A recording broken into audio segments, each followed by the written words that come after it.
we're involved doing two knife boxes. These are English knife boxes. They're not Maltese, but they fit into traditionally fit into the sort of mindset of what a Maltese palace or nice townhouse will look like.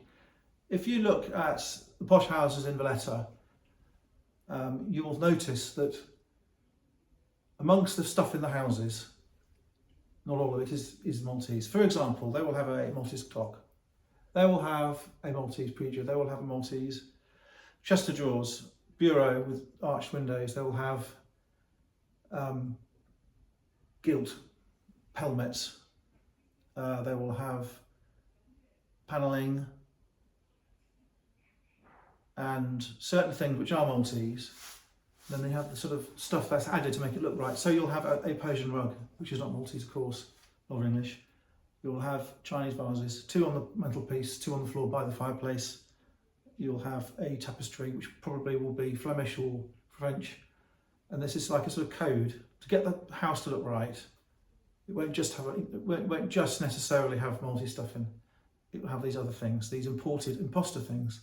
And these are good examples of something which people used to have in Malta to make the house complete. There'd be in a dining room on a lovely sideboard, and there are people now who both want to retain that look because it goes in the house. These houses with lovely tall ceilings in Valletta and elsewhere, and some people want to rebuild that look.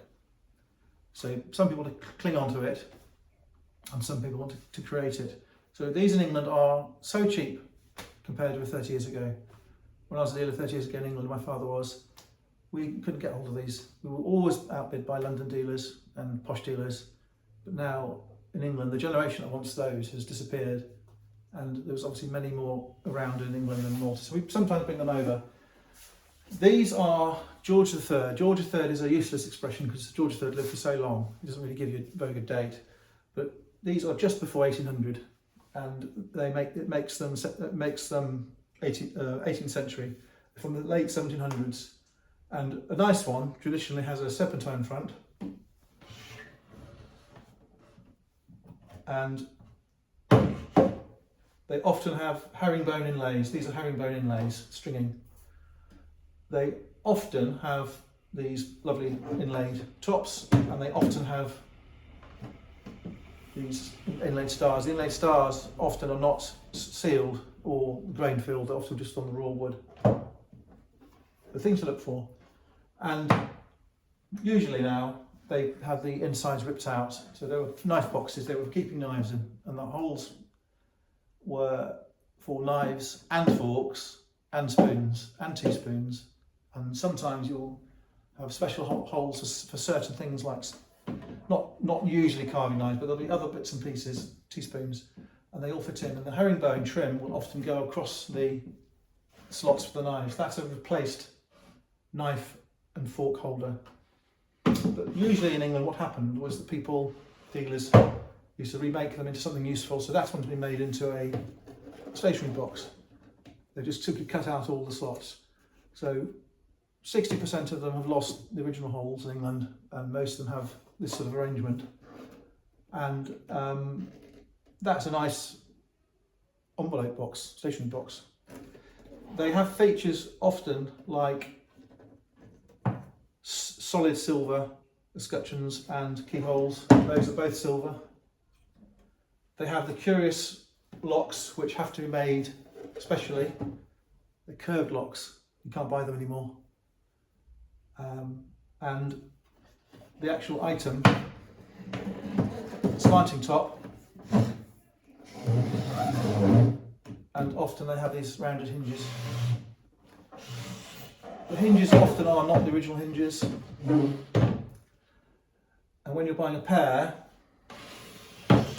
always put them back to back to see if they're a pair. These aren't a pair, but many pairs are not pairs, they're marriage pairs.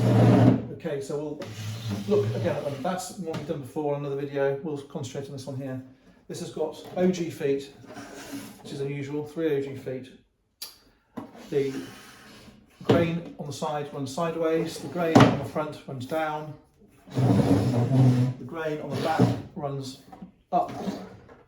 The bottom is solid mahogany, The top is solid mahogany, but the veneer on the top is a different cut of mahogany. It's not the same piece of wood as that.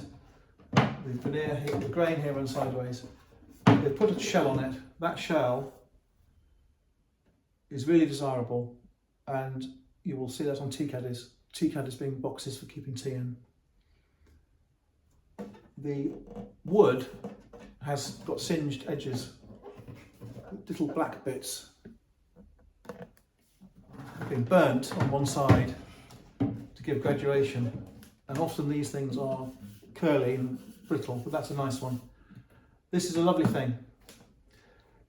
These have to be put into the sort of same group of things as tea caddies, and I'm going to say sometimes salt containers, because sugar, salt, tea, knives, forks, silverware were stolen by domestic staff. So this has a lock on it to stop people, staff, from stealing the cutlery. A tea caddy has a lock on it, often, not always, to stop people stealing, stealing tea, which was expensive.